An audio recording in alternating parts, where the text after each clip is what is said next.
Micromax in note 2 इसे इस्तेमाल करते हुए काफी ज्यादा वक्त हो चुका है और इसका एक फुल एंड फाइनल रिव्यू आज हम लोग देने वाले हैं कि माइक्रोमैक्स इन नोट 2 आपको लेना चाहिए या नहीं लेना चाहिए। लॉन्ग टर्म के लिए भी यहां पर बात करेंगे हम लोग, तो इस वीडियो को लास्ट तक देखिएगा बिना स्किप किए। तो सबसे पहले यहां पर शुरुआत करते हैं डिजाइन एंड बिल्ड क्वालिटी को लेकर के। तो डिजाइन एंड बिल्ड क्वालिटी की अगर हम बात करें तो डेफिनेटली यहां पर माइक्रोमैक्स ने अच्छा काम किया है। आपको ग्लास फिनिश के साथ आता है, सामने गोर्निंग गोरिल्ला ग्लास 3 का प्रोटेक्शन मिल जाता है, पीछे की तरफ आपको 9H हार्डनेस वाला ग्लास मिलता है जो कि डेफिनेटली लॉन्ग टर्म अगर हम बात करें तो उसके हिसाब से काफी अच्छा ये आपका साथ देगा।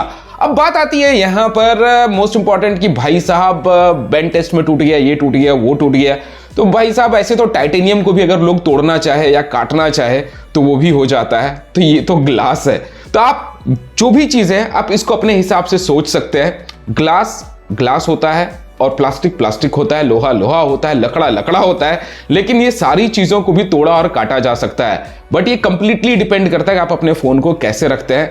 ऐसा नहीं है कि मैं अगर रेनो 6 प्रो इस्तेमाल कर रहा हूं या रेनो 6 यूज कर रहा हूं तो वो नहीं टूटेगा, वो भी टूट सकता है अगर मैं उसे तोड़ने के मकसद से तोड़ूंगा तो।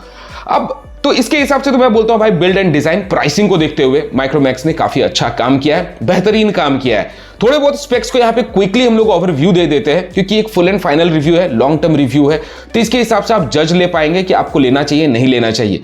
इसके अंदर आपको मिलता है 6.43 इंचेस का एक फुल HD एमोलेड डिस्प्ले जिसका ब्राइटनेस, पीक ब्राइटनेस नीट्स जो यहां पर माइक्रोमैक्स बोल रही है वो बता रही है 550 नीट्स, बट डेफिनेटली ये 550 नीट्स से अबव है बिकॉज मैंने इसे इस्तेमाल किया और मुझे यहां पर बहुत ही बेहतरीन ब्राइटनेस लगा है। डिस्प्ले क्वालिटी की बात कर लेते हैं तो डिस्प्ले में भी यहां पर बहुत ही शार्प मतलब कलर्स वगैरह बहुत ही पंची आते हैं, बहुत अच्छे आते हैं। और स्पेक्स की बात करें तो 4+64 GB रैम एंड रोम वाला वेरिएंट है ये। इसके अंदर मीडियाटेक G95 का चिपसेट मिलता है जो कि लिक्विड कूलिंग टेक्नोलॉजी के साथ आपको मिलने वाला है।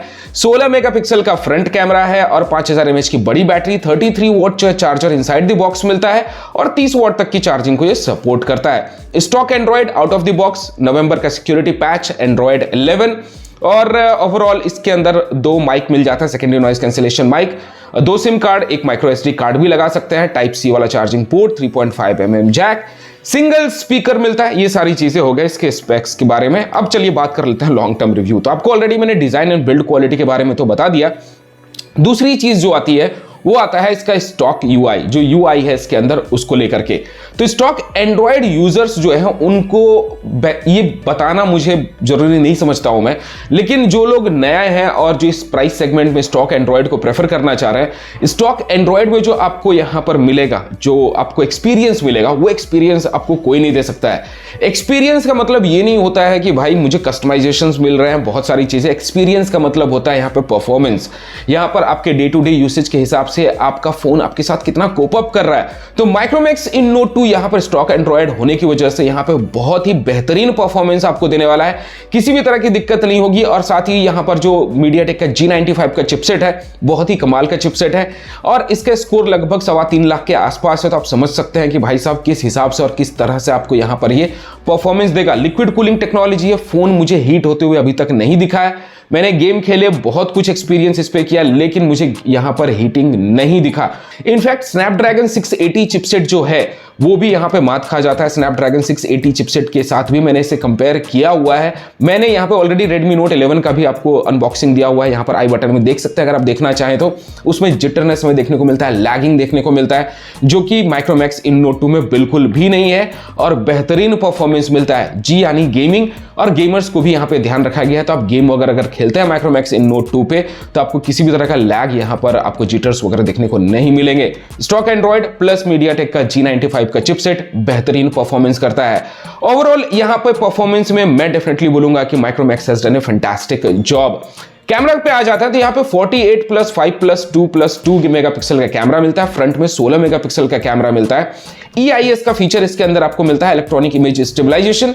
EIS एक वो फीचर है जिसकी मदद से आप जो वीडियो रिकॉर्ड करते हैं तो वीडियो रिकॉर्डिंग में स्टेबिलिटी में आपको मदद करता है, वीडियो के फ्रेम्स को यहां पे प्रॉपर्ली मैनेज कर देता है ताकि आपके यहां पर वीडियोस ज्यादा शेकी नहीं आए, अच्छे आए, बेहतरीन आए। ऐसा नहीं लगे कि भाई बहुत मूवमेंट है जैसे तैसे है। तो माइक्रोमैक्स ने इस चीज को बहुत बेहतरीन तरीके से किया हुआ है और मुझे यहां पर अच्छा लगा।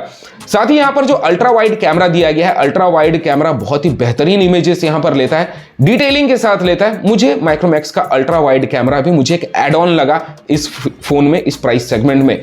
5 मेगापिक्सल का अल्ट्रा वाइड बहुत ही बेहतरीन काम करता है। बहुत सारे इमेजेस मैंने क्लिक किए हैं, आप सारे इमेजेस देख सकते हैं। इनडोर की अगर हम बात करें तो इंडोर में भी अच्छा पिक्चर्स ये लेता है, लेकिन आउटडोर में बहुत ही एक्सेलेंट परफॉर्म करता है, अच्छा इमेजेस यहां पे लेता है, मुझे बढ़िया लगा। बहुत लोग बोलेंगे कि भाई यहां पर कॉन्ट्रास्टी है, सैचुरेशन है, जो भी पता नहीं XYZ जो भी दिमाग में आता है, बट जब आप इसे प्रिंट करते हैं या फिर जब आप इसे फिजिकल कॉपी अपने हाथ में लीजिएगा तो जो ओरिजिनलिटी आपको मिलती है बेहतरीन मिलती है। नो डाउट यहां पर आपको वार्म कलर्स देखने को मिलते हैं, लेकिन ये अपनी अपनी चॉइस होती है। मैंने पहले भी बोला था कि बहुत सारे ब्रांड्स यहां पे कूलर टोन्स को प्रेफर करते हैं, और इस प्राइस सेगमेंट में नेचुरल कलर्स आप भूल जाइए। आपको नेचुरल कलर्स इस प्राइस में कोई भी हैंडसेट नहीं देता है, या तो थोड़ा बूस्ट करके देगा, या फिर वार्म कलर्स देगा, या फिर कूल कलर्स देगा। तो यहां पे माइक्रोमैक्स के अंदर आपको इन नोट 2 के अंदर यहां पे आपको मिलते हैं थोड़े वार्म कलर्स, जो कि अपनी अपनी सोच के हिसाब से डिपेंड करता है। मुझे वार्म कलर्स पसंद है। फ्रंट कैमरा के बारे में बात कर लेते हैं। 16 मेगापिक्सल का आपको फ्रंट कैमरा मिलता है इस फोन के अंदर, और 16 मेगापिक्सल भाई साहब आउटडोर कंडीशंस में लाजवाब इमेजेस लेते हैं। पोर्ट्रेट की बात करें चाहे नॉर्मल कंडीशंस की बात करें, तो यहां पर जो 16 मेगापिक्सल का जो कैमरा आपको इमेजेस निकाल करके देता है, आई एम रियली सरप्राइज्ड। हाँ, नो डाउट रियर कैमरा को थोड़ा और भी यहां पे फिक्सिंग किया जा सकता है, यहां पे थोड़े बहुत ट्विक्स किए जा सकते हैं। वो हर एक फोन में, हर एक प्राइस सेगमेंट में थोड़ा सा ये एक कॉम्प्रोमाइज रहता है, जिसमें हर हमेशा एक चांसेस रहता है कि अपग्रेड में ये चीज फिक्स हो। बट प्राइसिंग को देखते हुए camera has done a marvellous job, मुझे बेहतरीन लगा। 4K यहां पे 30 FPS तक भी आप वीडियो रिकॉर्डिंग कर सकते हैं, जो कि इस प्राइस सेगमेंट में मैं समझता हूं कि माइक्रोमैक्स ने बढ़िया काम किया। कैमरा का इंटरफेस भी बदला हुआ है, बहुत सारे टर्न्स ऑफ फीचर्स इसके अंदर आपको मिल जाते हैं। तो टर्न्स ऑफ फीचर्स है, जैसे भी चाहे ब्यूटिफिकेशन, ये सारी चीजें इसके अंदर दिया गया है। EIS दिया गया, सबसे मोस्ट इंपॉर्टेंट चीज EIS बहुत सारे ब्रांड बोलती है मगर कोई देता नहीं है भाई, मतलब बस एक गिमिक बना करके रख दिया है। अब बात आती है यहाँ पे डिस्प्ले को लेकर के, तो डिस्प्ले का सभी का अपना अपना नजरिया है, अपना अपना राय है, और हर लोग अपने अपने हिसाब से बोलते हैं। कोई बोलता है कि यहाँ पे सैचुरेट कर रहा है, कोई बोलता है कि कुछ, but day to day viewing experience में अगर हम बात करें तो डिस्प्ले में मुझे अच्छा लगा। कलर्स बूस्टेड है, अच्छे लगते हैं आंखों को, बहुत ही पंची कलर्स निकल करके आते हैं। अगर आपको पंची कलर्स पसंद है और अगर हम बात करें ब्राइटनेस आपको बेहतरीन चाहिए, तो माइक्रोमैक्स ने बहुत बढ़िया काम किया है। 550 निट्स से, लेकिन टेक्निकली हमें पता है कि 850 के ऊपर है इसके अंदर ब्राइटनेस लेवल, जो कि मेजॉरिटी इस सेगमेंट में अगर हम बात करें तो जो भी फोन हम लोगों ने अभी तक यहाँ पे एक्सपीरियंस किया, Redmi Note 11 की भी अगर मैं बात करूं तो उससे तो बेहतरीन मुझे यहाँ डिस्प्ले की क्वालिटी लगी है। हाँ, वीडियो व्यूइंग एक्सपीरियंस के समय में शायद 19-20 का अंतर है, कुछ लोगों के हिसाब से अलग दिखता है, कुछ लोगों के हिसाब से अलग दिखता है। बट ये भी आपको जानना चाहिए कि ह्यूमन टेंडेंसी है, और हर एक ह्यूमन का जो बॉडी है, जो आई जो चीज को देखता है, जो कलर को देखता है, वो हर लोगों को थोड़ा थोड़ा अलग दिखता है। अब आप बोलेंगे भाई ये क्या है, तो आप थोड़ा जाके गूगल आउट कर लीजिए, आपको पता चलेगा। हर लोग कलर को अलग तरीके से देखते हैं।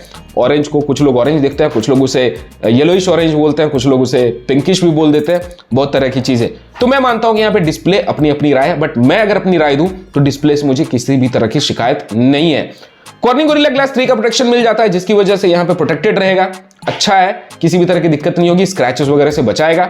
यहाँ पे करियर एग्रीगेशन आपको मिलता है, सबसे मोस्ट इंपॉर्टेंट चीज करियर एग्रीगेशन। यहाँ पे नेटवर्क कनेक्टिविटीज में बहुत ही बेहतरीन है। मैंने इसे इस्तेमाल किया, बात करने में मुझे ऐसा नहीं लगा कि ये गूंज रहा है आवाज। जब भी मैं इस पे फोन पे बात कर रहा था तो मुझे ऐसा फील नहीं हुआ, जबकि Redmi Note 11 के अंदर मुझे ये चीज थोड़ा फील हुआ कि भाई थोड़ा एक जैसे हम लोग किसी हॉल में बैठ करके बातें कर रहे हो तो कैसे आवाज गूंजता है, वैसा लगता है। वाइब्रेशन आती है Redmi Note 11 में बात करते वक्त, नीचे की तरफ और ऊपर में भी, लेकिन इसमें वाइब्रेशन वाला ऐसा कुछ भी नहीं है कि ये फोन वाइब्रेट कर रहा हो आप जब कभी किसी से बात कर रहे हैं। तो यहाँ पे मैं बोलूंगा कि माइक्रोमैक्स ने कनेक्टिविटीज में भी बेहतरीन काम किया है। करियर एग्रीगेशन नेटवर्क को बहुत ही अच्छी तरीके से यहाँ पे कनेक्टेड रखता है। साथ ही यहाँ पे डुअल 4G का यहाँ पे VoLTE का सपोर्ट मिलता है दोनों ही सिम पे, तो 2 सिम कार्ड यहाँ पर आप 4G VoLTE के साथ इस्तेमाल कर सकते हैं। वॉइस ओवर वाईफाई कॉलिंग भी आपको मिलता है, जिसकी वजह से यहाँ पर अगर आपके घर पे इंटरनेट है, अगर इंटरनेट है और अगर नेटवर्क यहाँ पर रिसेप्शन कम आती है आपके घर पे, तो इसकी मदद से यहां पर अपने वाईफाई पे कनेक्ट करके आप वॉइस कॉलिंग्स कर सकते हैं बिना किसी प्रॉब्लम के, और उसमें भी बेहतरीन काम करता है,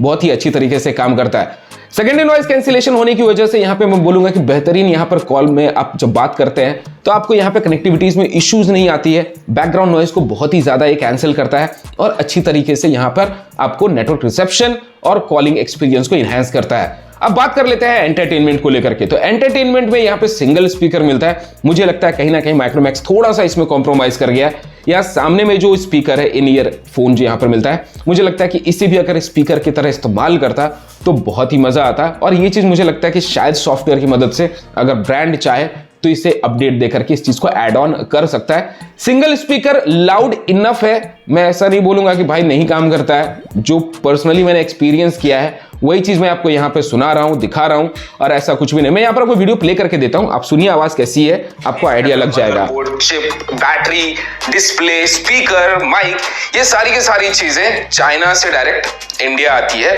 उसके बाद MI का यहाँ पर असेंबली यूनिट है, असेंबली लाइन है, और असेंबली लाइन के हिसाब से वहां पर आते हैं प्रोडक्ट्स। और तो यहाँ पर आपने आवाज तो सुन लिया, हाँ, कि यहाँ पर उतना लाउड नहीं है जितना नॉर्मली बहुत सारे हैंडसेट्स हैं जिसमें बहुत ज्यादा लाउड मिलता है। लेकिन फिर भी मैं बोलूंगा प्राइस को देखिए आप, बहुत सारी चीजों को यहाँ पर माइक्रोमैक्स ने देने की कोशिश की है। बहुत सारे ब्रांड यहाँ पर आपके स्पीकर तो डबल देता है, सेकेंडरी नॉइज गायब कर देता है, या फिर अगर हम बात करें वाईफाई 6 का गायब कर देता है, या फिर अगर हम बात करें तो यहाँ पर ऑप्टिमाइजेशन प्रॉपरली नहीं करते हैं। तो इस मामले में बोलूंगा कि जब पूरा ओवरऑल पैकेज हम देखते हैं तो यहाँ पर मुझे अच्छा लगा। सिंगल स्पीकर भी काफी लाउड एंड क्लियर है। इन ईयरफोन की अगर हम एक्सपीरियंस की बात करें म्यूजिक लवर्स के लिए तो वहां पर भी बेहतरीन आवाज आता है, बहुत ही अच्छी यहाँ पे साउंड की क्वालिटी इनहैंस होकर के आती है, पंची बेस है यहाँ पे, अच्छा साउंड यहाँ पर हमें देखने को मिल जाता है, सुनने को मिल जाता है। और एमोलेड डिस्प्ले बात कर लेते हैं, और प्लस यहाँ पर जो 12 नैनोमीटर का जो MediaTek G95 का चिपसेट है उसके बारे में भी बात कर लेते हैं। तो यहाँ पे 12 नैनोमीटर है, लेकिन फिर भी यहाँ पर जो आपको ऑप्टिमाइजेशन मिलती है उसकी वजह से यहाँ पर बहुत ही बढ़िया आपको बैटरी बैकअप भी देखने को मिलता है। स्नैपड्रैगन 680 के साथ भी मैंने इसे कंपेयर किया, उसके साथ जब मैंने देखा कि जितना वो मुझे बैकअप दे रहा है लगभग मुझे यहाँ पे MediaTek G95 भी बैकअप दे रहा है। तो 19-20 का अंतर है, ज्यादा अंतर नहीं है। 5000 mAh की बड़ी बैटरी मिलती है, आराम से सिंगल चार्ज पे अगर एक नॉर्मल यूजर है तो लगभग 1.5 से 2 दिन के आसपास आपको बैटरी बैकअप मिल जाएगा। 33 वॉट का चार्जर है, 30 वॉट को सपोर्ट करता है। 85 to 90 मिनट्स के दरमियान में फुल चार्ज हो जाता है, 0 to 100% हो जाता है। और चार्जिंग के दरमियान मुझे भी यहाँ पर हीटिंग इश्यूज वगैरह कुछ भी देखने को नहीं मिला। ओवरऑल ये फोन एक कंप्लीट पैकेज है। अब बात आ जाती है अपडेट को लेकर के, तो भाई साहब मैं बहुत ही क्लियरली बोलना चाहूंगा कि 15,000 रुपए तक का ऐसा सेगमेंट होता है जहां पर आपको क्वार्टरली अपडेट्स वगैरह देखने को मिलते हैं, या फिर नहीं भी मिलते हैं, या फिर 6-6 महीने 8-8 महीने पे ब्रांड एक बार देती है। माइक्रोमैक्स कोई इकलौता नहीं है। यहाँ पे मेरे पास इन्फिनिक्स का Note 11S भी है, इसके अंदर भी नवंबर का सिक्योरिटी पैच मिलता है। और यहाँ पर भी अगर मैं बात करूं तो एटलीस्ट इसके कंपैरिजन में और इसके कंपैरिजन में देखो तो एडवर्टीजमेंट ब्रांड आपको नहीं दे रही है, यहाँ पर आपको एडवर्टीजमेंट्स वगैरह देखने को मिल जाते हैं। ओवरऑल ये 6 GB का रैम के साथ आता है, ये 4 GB के रैम के साथ आता है। तो 4 GB का जो वेरिएंट मुझे यहाँ पर परफॉर्मेंस दे रहा है just because of stock Android की वजह से जो परफॉर्मेंस मिल रहा है, जो ऑप्टिमाइजेशन यहाँ पर करके दिया है माइक्रोमैक्स ने, बहुत ही बेहतरीन करके दिया है। और इसकी वजह से मैं बोलूंगा कि डे टू डे यूसेज में आपको किसी भी तरह की दिक्कत नहीं आएगी। बैटरी बहुत ही बढ़िया है, और वैल्यू फॉर मनी की अगर मैं बात करूं तो डेफिनेटली आउट ऑफ 5 मुझे यहाँ पर रेटिंग देना होगा तो 4.5 स्टार मैं डेफिनेटली इसे रेटिंग दे सकता हूं। लॉन्ग टर्म यूसेज की बात आती है तो लॉन्ग टर्म यूसेज में अगर मैं बात करूं तो डेफिनेटली इसे लॉन्ग टर्म तक आप यूज कर सकते हैं। अब लॉन्ग टर्म का मतलब ये नहीं होता है कि 8 साल 10 साल, लॉन्ग टर्म मतलब 3 to 5 इयर्स के दरमियान आप इस फोन को आसानी से इस्तेमाल कर पाएंगे। ब्रांड ने बोला है कि हम अपडेट देंगे तो हमें मानना होगा कि अपडेट देंगे, और अपडेट यहां पर देर आए दुरुस्त आए। लेकिन अगर अपडेट एंड्रॉइड 11 है, एंड्रॉइड 12 अगर हमें मिड ऑफ दिस ईयर तक भी अगर आ जाता है तो इट्स वेल एंड गुड। ज्यादा कुछ एक्सपेक्ट मत कीजिए, बहुत ही क्लियर कट में बोल रहा हूं। 15,000 रुपए तक के नीचे वाले जो भी प्राइस सेगमेंट वाले फोन्स होते हैं, यहां पर अपडेट्स आपको रेयरेस्ट ऑफ रेयर टाइम देखने को मिलता है, चाहे रेडमी हो, चाहे रियलमी हो, चाहे कोई भी हो। सबसे अच्छी चीज आती है कि अगर मेरा फोन यहां पर बेहतरीन तरीके से चल रहा है तो मुझे नहीं लगता है कि यहां पर अपडेट्स के लिए मुझे सर पीटना चाहिए। हाँ, एक सबसे बड़ी एड ऑन चीज वाली जो है वो ये है कि सिक्योरिटी पैचेस यहां पे ब्रांड को जरूर देना चाहिए। एटलीस्ट क्वार्टरली दे तो क्वार्टरली ही सही, लेकिन अपडेट सिक्योरिटी पैचेस देना चाहिए। आप क्या सोचते हैं इसके बारे में मुझे कमेंट सेक्शन में बताइए। तो ओवरऑल लॉन्ग टर्म के हिसाब से भी मैं देखने जाऊं तो यहां पे 3 साल तक आप इस फोन को बिंदास इस्तेमाल कर सकते हैं, बशर्ते आप इस पर कोई एक्सपेरिमेंट अगर नहीं करते हैं, तोड़ते मरोड़ते नहीं है। इस फोन ये फोन आपका बिल्कुल साथ देगा। कैमरास वगैरह बहुत ही बेहतरीन है। ओवरऑल मेरी तरफ से ये फोन रिकमेंडेड है। ये फोन का फुल एंड फाइनल और एक लॉन्ग टर्म रिव्यू रहा। और कॉन्स के बारे में अगर बता दूं तो हर लोगों की अपनी अपनी सोच है। यहां पर मजबूत नहीं है, डिस्प्ले में थोड़ा अलग दिखता है, तो ये मैं कॉन्स को कंसीडर कर सकता हूं अगर कुछ लोगों को यहां पर अलग उन चीजों को देखने को मिल रहा है तो। ओवरऑल मेरी तरफ से ये फोन रिकमेंडेड है, जरूर जाकर के इसे चेकआउट कर लीजिए।